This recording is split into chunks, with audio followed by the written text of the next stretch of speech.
Hello everyone. तो polity series जो हमारी चल रही थी कंटिन्यू करते हैं, है ना। लास्ट में हम क्या देख रहे थे बेटा? सिटीजनशिप देख रहे थे। तो लास्ट की जो दो तीन वीडियोस है ना, सिटीजनशिप से रिलेटेड है। बहुत डिटेल में बहुत आराम से समझाने की कोशिश करी है। बहुत सुकून से बैठ के देखोगे, आपको सारी चीज़ें एक बार में समझ में आ जाएंगी, सारी चीज़ें एक बार में याद हो जाएंगी, है ना। बट कंडीशन वही है कि आप आराम से देखोगे, विद फोकस देखोगे, आप किसी काम के साथ नहीं देखोगे, है ना। ऐसा नहीं है कि आप खाना खाते जा रहे हो, वीडियो देखते जा रहे हो, वैसी चीज़ें याद नहीं होंगी, है ना। थोड़ा सा फोकस तो करना पड़ेगा बेटा। ठीक है, चलो। तो हमने सिटीजनशिप में अब तक क्या क्या देखा था? सर हमने देखा था कि सिटीजनशिप जो है वो कॉन्स्टिट्यूशन के पार्ट 2 में आती है। ठीक है, हम देख चुके थे कि सिटीजनशिप जो है वो कॉन्स्टिट्यूशन के किस में आती है? पार्ट 2 में आती है। हमने देखा था सर सिटीजनशिप जो है उससे रिलेटेड आपका आर्टिकल 5 से लेके आर्टिकल 11 है जो पार्ट 2 में आता है। हमने सारे आर्टिकल्स देख लिए थे, है ना। उन आर्टिकल्स में हमने देखा था कि जब कॉन्स्टिट्यूशन आपका इम्प्लीमेंट हुआ, मतलब कमेंसमेंट ऑफ कॉन्स्टिट्यूशन पे किस किस को सिटीजनशिप मिलेगी। हमने वहीं पे देखा था कि सर आर्टिकल 11 ये बोलता है कि फर्दर कंडीशंस के लिए पार्लियामेंट ऑथराइज है कि वो सिटीजनशिप से रिलेटेड लॉ बना सकता है। अब लॉ जो बनेंगे तो पार्लियामेंट ने क्या किया? सिटीजनशिप एक्ट 1955 को बनाया, क्योंकि पावर किसने दी? आर्टिकल 11 ने। और ये आपका सिटीजनशिप एक्ट 1955 क्या बोलता है कि 5 टाइप से आपको सिटीजनशिप मिल जाएगी और 3 टाइप से आपकी सिटीजनशिप जो है वो लूज हो जाएगी, है ना। तो हमने प्रीवियस वीडियो में क्या देखा था कि सिटीजनशिप एक्वायर करने के जो तरीके हैं वो हम देख चुके थे। ठीक है, तो पार्ट 2 हमने यहां तक देखा था। अभी बचा क्या था कि सर लॉस ऑफ सिटीजनशिप बची थी, है ना। कि सिटीजनशिप कैसे खत्म होगी, वो लॉस ऑफ सिटीजनशिप जो थी वो आपका बची थी, वो किस में आएगी? आपका पार्ट, इस वाले पार्ट में आएगी। ठीक है, चलो। तो अब हम देखते हैं लॉस ऑफ सिटीजनशिप, कैसे आपकी सिटीजनशिप को टर्मिनेट किया जाएगा, खत्म किया जाएगा। कितने तरीके हैं सर? सर 3 तरीके हैं। ठीक है, चलो। पहला तरीका क्या है आपका? रिनंसिएशन। पहला तरीका आपका रिनंसिएशन। बेटा रिनंसिएशन क्या बोलता है? रिनंसिएशन को समझना। रिनंसिएशन में बोलता है कि कोई भी ऐसा पर्सन जिसकी फुल एज है, फुल एज, फुल एज मतलब आपका अबव 18 है, 18 प्लस कोई पर्सन है, और क्या बोल रहा है? फुल कैपेसिटी, फुल कैपेसिटी, है ना।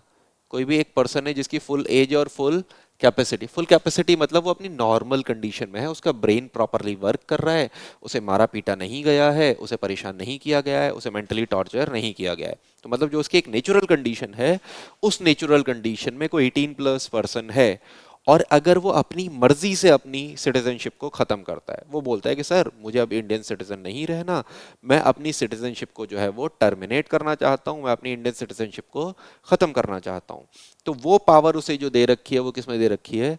रिनंसिएशन में, है ना।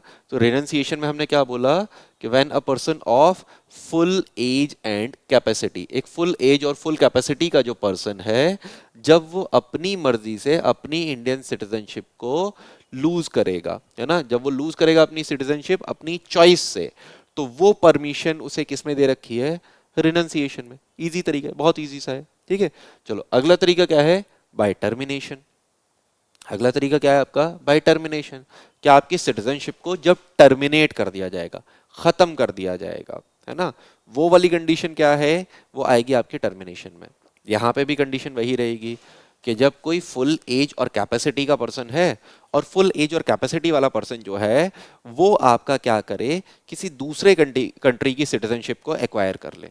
जब वो किसी दूसरे कंट्री की सिटीजनशिप को एक्वायर कर लेगा, तो उसकी इंडियन सिटीजनशिप जो होगी वो टर्मिनेट हो जाएगी, है ना। तो टर्मिनेशन में क्या बोल रहा है कि when a person of full age and capacity voluntary acquire citizenship of another country, है ना। तो वो अपनी मर्जी से किसी दूसरे कंट्री की सिटीजनशिप को आपका एक्वायर कर लेता है, तो उसकी इंडियन सिटीजनशिप क्या होगी? ऑटोमेटिकली सस्पेंड हो जाएगी, टर्मिनेट हो जाएगी, अपने आप ही वो जो होगी इंडियन सिटीजनशिप वो खत्म हो जाएगी। ये किसमें बोला गया? ये बोला गया आपका बाय टर्मिनेशन में, है ना। तो दो तरीके हो गए, रिनंसिएशन आप अपनी मर्जी से छोड़ते हो, या आपका टर्मिनेशन आप किसी दूसरे कंट्री की सिटीजनशिप लेते हो, तो आपकी इंडियन सिटीजनशिप जो होगी वो खत्म हो जाएगी, है ना। ये क्या है आपका? By termination. तो दो तरीके आपको समझ में आए। ठीक है, चलो हम अगले तरीके की तरफ चलते हैं। अच्छा, यहाँ पे एक चीज और याद रखना। सर आप ये बोलोगे कि सर ये जो टर्मिनेशन वाली कंडीशन है ना, ये तो हमने कहीं और भी देखी थी, है ना। कहाँ देखी थी सर हमने, है ना, आर्टिकल 9 में भी सेम कंडीशन देखी थी। हमने देखा था आर्टिकल 9 में कि सर अगर आप किसी दूसरे कंट्री की सिटीजनशिप ले लेते हो तो आर्टिकल 9 ये बोलता था कि आपकी इंडियन सिटीजनशिप जो होगी वो आप उसके लिए एलिजिबल नहीं रहोगे। और सर यही सेम चीज़ आपने टर्मिनेशन में भी लिख दी है। तो सर क्या ये सेम है क्या? जब आर्टिकल 9 है तो हमने ये यहाँ क्यों लिखी है ना। डिफरेंस समझना बेटा, दोनों में डिफरेंस है। आर्टिकल 9 क्या बोलता था? At the commencement of constitution, जब कॉन्स्टिट्यूशन एनेक्ट होगा तब किस किस की सिटीजनशिप टर्मिनेट करी जाएगी। ये किस में बोला गया था आपका? आर्टिकल 9 में। लेकिन यहां पे टर्मिनेशन में, सिटीजनशिप एक्ट 1955 की कंडीशन टर्मिनेशन वाली में कब के लिए बोला गया है? बोला गया है कब के लिए? जब आप अभी की कंडीशन की बात कर रहे हो। वहां पे कॉन्स्टिट्यूशन इंप्लीमेंट होने के टाइम पे, यहाँ पे करंट कंडीशन है ना। तो दोनों में डिफरेंस है, दोनों सेम नहीं है, दोनों में आपका डिफरेंस है। ठीक है, चलो अगली कंडीशन क्या है आपका? डेप्रिवेशन, है ना। आपको आपके सिटीजनशिप राइट्स से डिप्राइव कर दिया जाएगा सर। आपके जो सिटीजनशिप राइट हैं वो आपसे छीन लिए जाएंगे, है ना। क्यों छीने जाएंगे सर? कंडीशन है उसकी भी। तो चलो उसकी भी कंडीशन पढ़ते हैं कि आपसे कब आपके सिटीजनशिप राइट्स को छीना जा सकता है।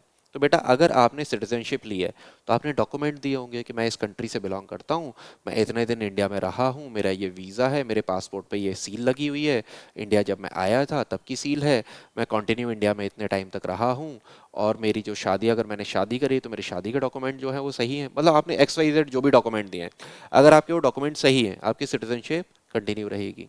अगर आपको मालूम पड़ता है कि आपका कोई डॉक्यूमेंट जो है वो फ्रॉड है, गवर्नमेंट ऑफ इंडिया को मालूम पड़ता है कि आपने जो डॉक्यूमेंट सबमिट किए हैं, है ना, तो उनमें से कोई आपने फ्रॉड डॉक्यूमेंट जो है वो सबमिट किया है जिसकी वजह से आपको सिटीजनशिप मिली थी, तो आपकी सिटीजनशिप से आपको डिप्राइव कर दिया जाएगा, है ना। हमें मालूम पड़ता है कि आपको जो सिटीजनशिप मिली थी वो फ्रॉड तरीके से मिली थी, इलीगल तरीके से मिली थी, तो आपसे आपकी सिटीजनशिप राइट्स जो हैं वो छीन लिए जाएंगे, आपको डिप्राइव कर दिया जाएगा।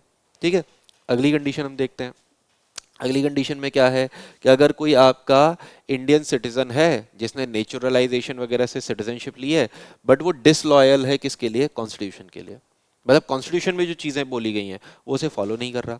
तो बेटा यहाँ पे भी आप देखो, इंडियन में इंडिया की जितनी भी चीज़ें, आपका कॉन्स्टिट्यूशन है, फ्लैग है ना, इंडिया के और भी जो एम्बलम वगैरह हैं, तो इंडिया के जितने भी नेशनल सिंबल्स वगैरह हैं, इंडिया की जो इंपॉर्टेंट चीज़ें हैं, अगर आप उनके लिए लॉयल नहीं हो, आप उन चीज़ों को नहीं मानते, आप उन चीज़ों को डिसरेस्पेक्ट करते हो, तो आपके सिटीजनशिप राइट से आपको डिप्राइव कर दिया जाएगा, आपसे आपके सिटीजनशिप राइट्स जो हैं वो छीन लिए जाएंगे। ठीक है, समझ में आया ना ये दूसरी वाली कंडीशन? ठीक है, चलो अगली कंडीशन क्या बोलती है? अगली कंडीशन ये बोलती है कि अगर कोई पर्सन है वो किसी अनलॉफुल ट्रेड में पाया जाता है या किसी दूसरे कंट्री, एनिमी कंट्री के साथ वॉर के टाइम पे आप ट्रेड कर रहे हो, वॉर के टाइम पे आप कुछ ऐसी एक्टिविटीज कर रहे हो जो इलीगल है, आपने कोई इंफॉर्मेशन इंडिया की लीक कर दी। अब देखो, हम अगर किसी कंट्री से वॉर चल रहा है, हमारी लड़ाई चल रही है, और आप उसके साथ ट्रेड कर रहे हो, तो मतलब आप उस कंट्री की इकोनॉमी को बूस्ट कर रहे हो, आप उस कंट्री को कुछ ना कुछ फायदा दे रहे हो।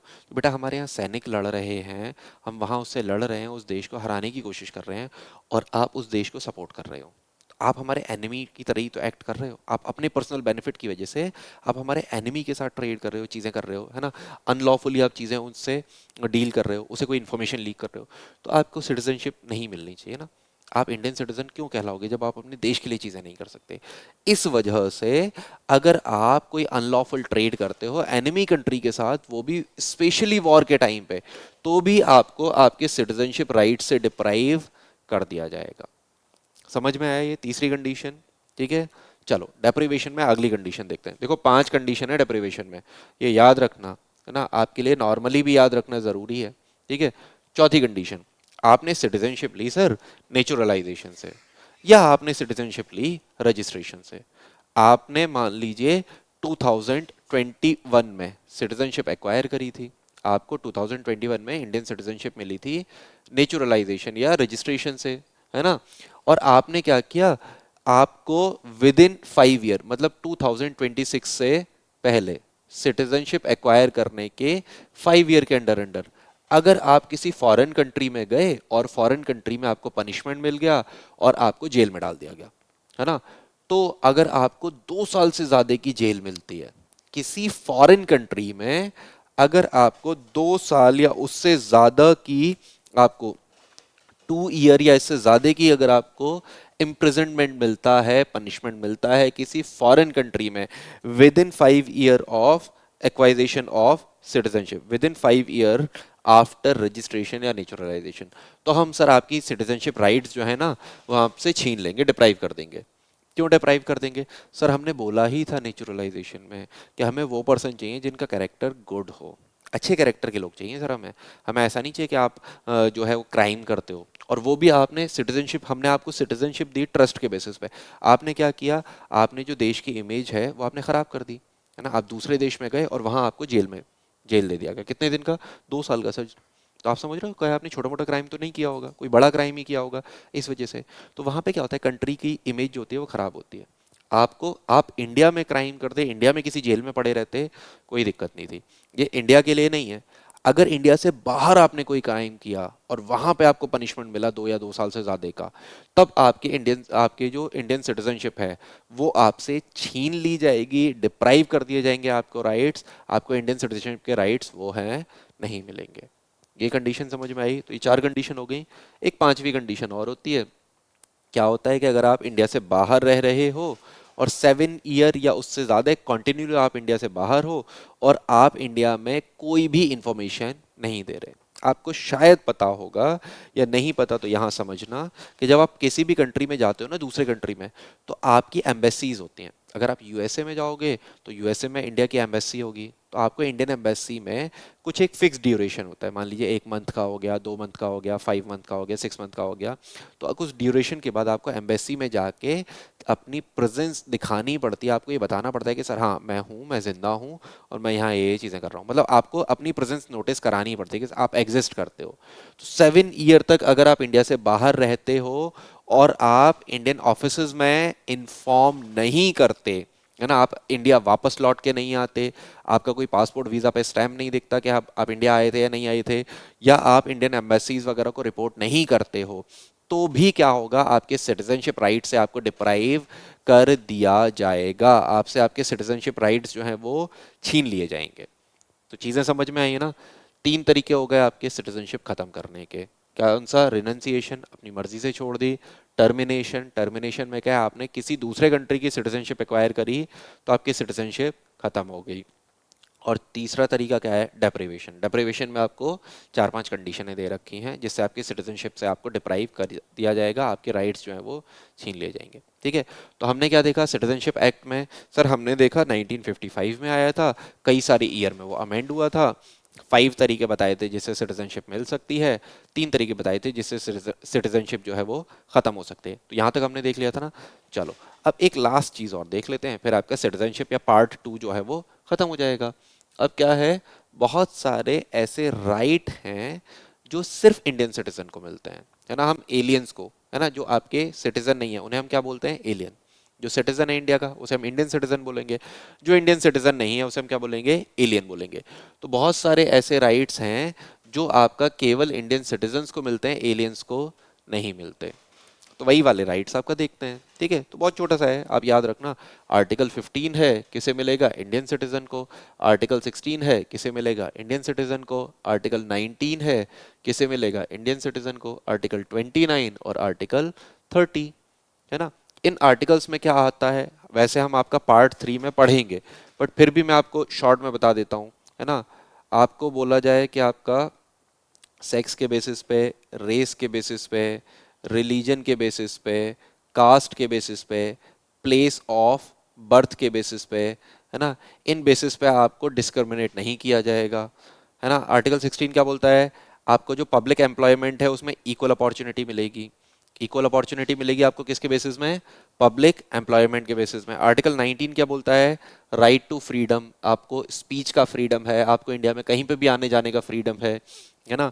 आर्टिकल 29 क्या बोलता है? कि हम कल्चर को रिजर्व करेंगे। आर्टिकल 30 क्या बोलता है आपका? जितने भी माइनॉरिटीज होंगे वो एजुकेशनल इंस्टीट्यूट ओपन कर पाएंगे। तो इस तरीके के जो राइट्स होते हैं, है ना, वो सारी चीजें जो हैं वो आपका किसे होंगे? केवल इंडियन सिटीजन्स को। फॉरेनर्स के लिए ये सारे राइट्स आपके नहीं मिलेंगे। ठीक है। इसके अलावा अगर आपको सर वोटिंग करनी है तो आपको इंडियन सिटीजन होना कंपलसरी है। तो राइट टू वोट किसके लिए है? इंडियन सिटीजन के लिए। अगर आपको इंडिया में इलेक्शन कंटेस्ट करना है तो आपको इंडियन सिटीजन होना जरूरी है। तो राइट टू कंटेस्ट इलेक्शन किसके लिए है? इंडियन सिटीजन के लिए। अगर आपको इंडिया में कोई कॉन्स्टिट्यूशनल पोस्ट होल्ड करनी है, आपको प्रेसिडेंट बनना है, आपको प्राइम मिनिस्टर बनना है, आपको सीएजी बनना है, आपको अटॉर्नी जनरल बनना है, इंडिया में आपको जज बनना है, यूपीएससी वगैरह, मतलब जितनी भी पोस्ट हैं आपकी कॉन्स्टिट्यूशन में मेंशन है, उन कॉन्स्टिट्यूशन पोस्ट पे अगर आपको किसी को एक्वायर करना है तो आपको इंडियन सिटीजन होना कंपलसरी है। अगर आप इंडियन सिटीजन नहीं हो तो आप इंडिया में प्रेसिडेंट, प्राइम मिनिस्टर, वो सारी चीजें आप होल्ड नहीं कर सकते। कॉन्स्टिट्यूशन पोस्ट को अगर होल्ड करना है तो आपको इंडियन सिटीजन होना कंपलसरी है। ठीक है, तो ये आपके राइट्स दे रखे हैं जो केवल इंडियन सिटीजन को हैं। बाकी जो है आपके फॉरेनर और एलियंस को भी होंगे। एनिमी एलियंस को थोड़े से कम राइट होते हैं और जो आपका फ्रेंडली एलियंस होते हैं उन्हें ज़्यादा राइट होते हैं। सर फ्रेंडली एलियन कौन होते हैं? नॉर्मली सारी कंट्रीज़ के फ्रेंडली होते हैं और जिस कंट्री के साथ हमारा वॉर चल रहा है उसे हम क्या बोल देते हैं? एनिमी एलियन, है ना। तो भाई जाहिर सी बात है, जिससे हमारा वॉर चल रहा है वो हमारा एनिमी है, तो वहाँ से अगर कोई पर्सन आया तो वो एनिमी एलियन होगा। ठीक है, तो ये आपको यहाँ तक समझ में आया ना। तो सिटीजनशिप से इतना ही आएगा। और अगर आपको ज़रूरत होगी तो एक वीडियो हम करंट पे अलग से बना देंगे। आपसे पूछा जाए सर एनआरसी क्या था, एनआरसी में क्या हुआ था, सर एनपीआर क्या था, है ना, इससे रिलेटेड अगर आपको आएगा, या सर सीएए क्या था। ठीक है, सीएए आया था 2019 में, सर ये क्या था। तो इनसे रिलेटेड अगर आपको है तो आपका एक अलग से वीडियो बना देंगे, उसमें हम देख लेंगे। यहाँ मैं फुल फॉर्म बता देता हूँ। फुल फॉर्म बहुत इंपॉर्टेंट है। National national register national register of citizen. National register of citizen क्या है आपका? एनआरसी। एनपीआर भी सुन लेना, है ना। National population register, national population register. ठीक है, एनआरसी और एनपीआर याद रख लेना। सीएए कॉन्स्टिट्यूशन, वो सॉरी सिटीजनशिप अमेंडमेंट एक्ट। ठीक है, तो ये चीज़ें बस याद रखेंगे, इसके लिए एक अलग से वीडियो बना के देख लेंगे आपका क्या क्या चेंजेस हुए, है ना। बट आप यहाँ पे ये सारी चीज़ें याद रखोगे। ठीक है, तो इस वीडियो को यहीं ख़त्म करते हैं। अगले पार्ट में आपका मिलेंगे हम आपका कॉन्स्टिट्यूशन के पार्ट 3 फंडामेंटल राइट से रिलेटेड। बेटा बहुत इंपॉर्टेंट है फंडामेंटल राइट, क्योंकि अगर आप किसी एग्जाम की प्रिपरेशन नहीं भी कर रहे हो ना, तो भी तो आपको पता होनी चाहिए कि आपके फंडामेंटल राइट क्या है। ठीक है, चलिए, बाकी याद रखेंगे आपका ये चैनल्स हैं हमारे, इन चैनल्स को सब्सक्राइब कर लेना। सीयूईटी का जितना भी मटेरियल है वो टॉपर्स कॉस अकेडमी के यूट्यूब चैनल पर मिलेगा। सीयूईटी के लिए हमने एक डेडिकेटेड अलग से चैनल बना रखा है। पीडीएफ्स वगैरह चाहिए आप टेलीग्राम ज्वाइन कर लो, इंस्टा पे हमें फॉलो कर लो। ऑनलाइन कोर्स चाहिए आप ऐप डाउनलोड कर लो, ऑफलाइन चाहिए तो आप सेंटर को विजिट कर लो। बाकी आपको जो भी एक्सवाइजेड क्वेरी है ना, कुछ भी आपको पूछना है कि सर फीस कितनी है, ये कितना है, वो कितना है, कहाँ पे लोकेशन है, आप नंबर पे कॉल करो, कॉल करके आप सारी डिटेल जो है वो पूछ लो।